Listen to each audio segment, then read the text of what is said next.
Welcome to the Meteor Instructional Best Practices webinar series. Meteor Education is a leading educational services partner working with education providers to help them create high-impact learning experiences. As one of the largest provider of learning spaces, including furnishings and interior design services, Meteor's focus is the integration of best practices for teaching and learning to drive inquiry-based instruction, effective use of modern classrooms, and increase student achievement. Today we are going to explore clustering literacy standards to increase rigor. Did you know clustering or bundling standards can increase the rigor of a task, can be more engaging for students, and save the teacher time for more in-depth student learning experiences?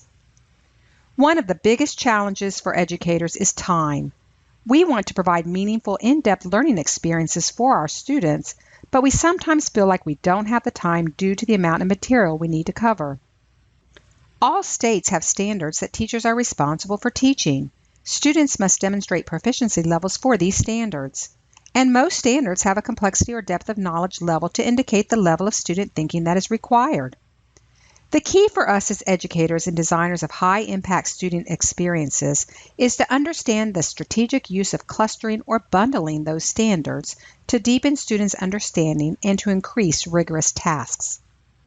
Based on Meteor's high-impact learning experiences that are an integral part of any unit lesson of design, rigor is a key principle. Rigor is found in learning experiences that challenge students' thinking in new and interesting ways. Rigor is about what students do and is individual to each student's needs. Teachers support students by scaffolding the task from recall to student strategic thinking so that they can be successful and persevere. Some of the other principles could also be a part of clustering and bundling standards. They would include authentic inquiry, inclusiveness, respectful collaboration, and ownership.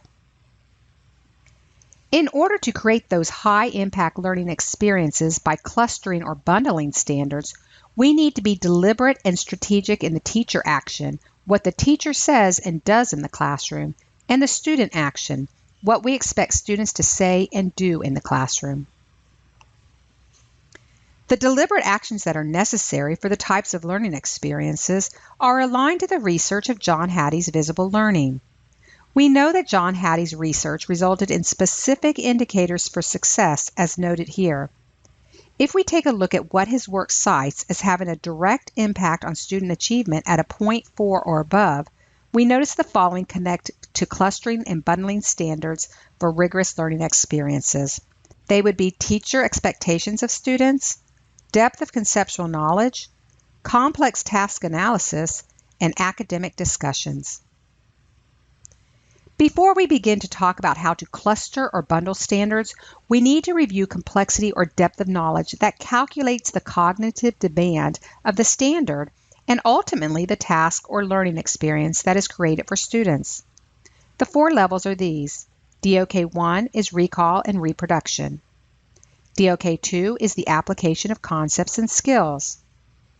The DOK3 is strategic thinking. Those are original ideas where students are uncovering information. DOK4 is extended thinking. This involves a research application to something that students have not seen before. One deliberate action for us as educators is to look at the ceiling of a standard. The ceiling means that you must provide task or learning experiences at that complexity or DOK level. In other words, the learning experiences for students need to require that level of student thinking.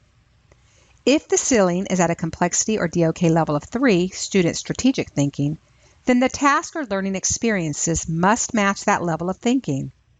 It may also be necessary to create tasks at the DOK 1 and 2 to scaffold the learning so that DOK 3 ceiling is met. But the key is that the DOK level gives educators the target for students to demonstrate proficiency of that particular state standard. Here are a couple of examples.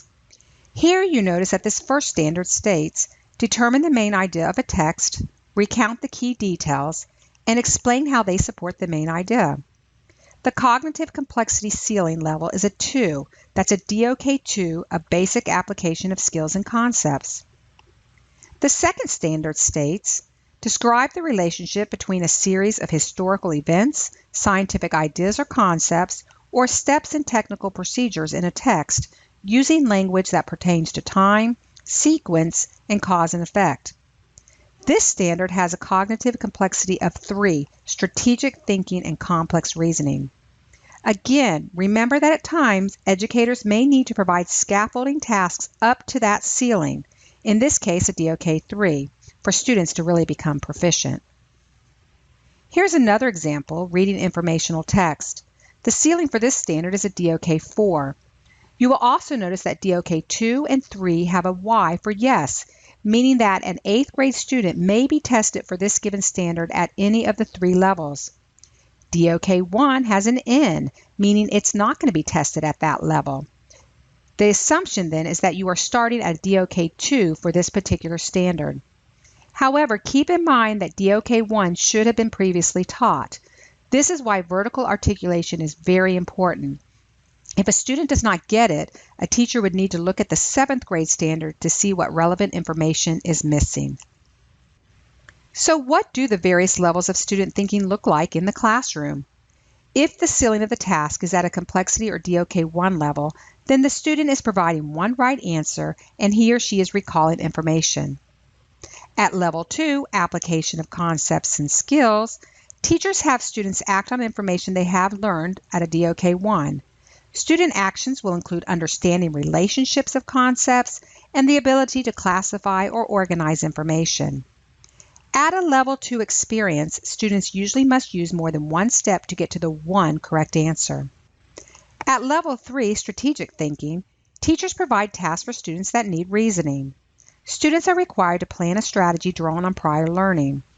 At this level, the task a teacher provides has multiple answers and or multiple pathways to correct answers. Student answers will require an explanation of their thinking.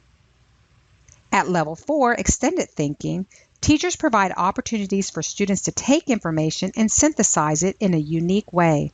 Students' actions include complex reasoning, planning, and an investigation or application of solutions to real-world problems or issues. So how do we cluster or bundle standards, and how would we know the appropriate ceiling level for that bundle? A great place to start bundling is to bundle the content standards that are specific to a content area with literacy standards that should cross all content areas. All states require students to be proficient in literacy standards. In other words, students need to be able to read, write, and communicate, speaking and listening, and that expectation crosses all content and all subject areas. By starting with the content standards and then including the literacy standards in a unit or lesson, we are being deliberate and strategic to cluster and at the same time increase the DOK ceiling that would increase the rigor of a task. The literacy standards that may be a good entry point for clustering might be reading informational text, which states, read closely to determine what the text says explicitly and to make logical inferences from it. Cite specific textual evidence to support conclusions drawn from the text. We may want to look at writing standards, specifically writing arguments. Writing arguments to support claims in an analysis of substantive topics or texts using valid reasoning and relevant and sufficient evidence. However, K-5 teachers could start with writing informational or explanatory texts, since that is at a complexity or DOK of a 3 for them. Write informative explanatory text to examine and convey complex ideas, concepts, and information clearly and accurately through the effective selection, organization, and analysis of content. And for speaking and listening, we may want to look at the standards for conversations and collaborations. Prepare for and participate effectively in a range of conversations and collaborations with diverse partners, building on each other's ideas and expressing their own clearly and persuasively. Let's look at a couple of clustering bundling examples. Here is a second grade example. The science content standard is to recognize that the earth is made up of rocks. Rocks come in many sizes and shapes. This standard is listed at the complexity or DOK level of 2. We know that a DOK 2 is application of skills. So if we stop there and only address this one content standard, then we would create a task or learning experience in which students would be applying their knowledge. They may be comparing and contrasting rocks based on size and shape. But we aren't going to stop there. We are going to cluster or bundle literacy standards with this content standard in our lesson and unit of study. We are going to include the literacy standard, reading informational text. Ask and answer questions about key details in a text. This is at a DOK 1. We're also going to add a writing standard, writing informational explanatory text in which they introduce a topic, use facts and definitions to develop points, and provide a concluding statement or section. Now, when we look at this bundle of standards, we can see that the DOK ceiling has gone from a DOK 2, which would have been the level of thinking required for the content standard, to that of a DOK 3, where students now have to use strategic thinking as they are writing. What might this cluster or bundle look like in terms of student learning experiences? A DOK 1 question might be, what is a rock? What is a mineral? A DOK 2 task or question might be, explain the difference between a rock and a mineral. And a DOK 3 task or question, which would include justification, and it raises the rigor of that content standard, might be, a friend has given you a bag of rocks. You have noticed that some are smooth while others are rough. Where do you think your friend found these rocks? Justify your answer. Here is another example at the secondary level. This is a history class. In this particular situation, there was no DOK level for the social studies state standards. However, when looking at this content standard, students understand the foundation of the American political system and the ways in which citizens participate in it. We could determine that the ceiling would be no higher than a DOK 2.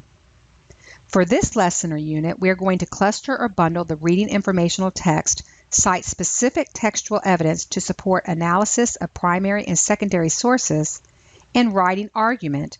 Write an argument focused on discipline-specific content, introduce claim and counterclaim, support claim with evidence, and concluding statement. Once again, we can see that the ceiling for this cluster or bundle is now at a DOK 3 level, student strategic thinking. And knowing that, we can now create the learning experiences for the student that scaffold up to that DOK ceiling level. A DOK 1 task might be, list and define the basic purposes of government in the United States as stated in the preamble to the United States Constitution. A DOK 2 task might be, explain and give examples of how the U.S. government establishes justice, ensures domestic tranquility, provides for the common defense, and promotes the general welfare. And a DOK 3 task would include justification. Analyze the freedom of speech provision in the First Amendment. Provide evidence of how this amendment fulfills a purpose of the government as stated in the preamble, and explain why this is important to your life today in a written essay. Let's go back to our high-impact learning experiences and make connections. As you can see, when we cluster or bundle standards, we are addressing rigor. Rigor is those learning experiences that challenge students' thinking in new and interesting ways. Rigor is about what students do and is individual to each student's needs. Teachers support students by scaffolding the tasks from recall to student strategic thinking so that they can be successful and persevere. Some of the other principles could also be part of clustering and bundling standards. When we look at the suggested literacy standards to begin when clustering or bundling standards, the reading informational text, the argumentative writing, the conversations and collaborations, then we would be addressing the other four principles. Authentic inquiry would be those real-world relevant questions or tasks, usually a problem or issue in the community or world where students ask questions they want to answer, research possible answers or solutions, and back it up with evidence from various sources. Inclusiveness is for all students, from struggling to high achievers, that they are all involved and actively engaged in the task or experience. Respectful collaboration. Productive student conversations that build collaboration and a culture of mutual respect within the classroom. These conversations allow students to deepen their understanding, refine their thinking, and use appropriate strategies to challenge, argue, and defend their viewpoint with peers. And ownership. That's the investment a learner has in his or her learning. Students take ownership when they are engaged in meaningful experiences through student-generated questions that they care about, setting goals, solving real-world issues and problems. Here are some questions for you and/or your team to discuss based on this short webinar. How does clustering or bundling standards increase the rigor of the task, become more engaging for students, and save the teacher time for more in-depth student learning experiences? How deliberate are you in clustering standards, including literacy standards within a unit of study? What deliberate actions do you plan to put into place to create student learning experiences aligned to the ceiling of the standards? Also, additional resources on this topic can be found in your resource folder. This webinar series is brought to you by Meteor Education and the Center for College and Career Readiness. For more information about how Meteor Education can help you develop high-impact learning experiences, go to meteoreducation.com.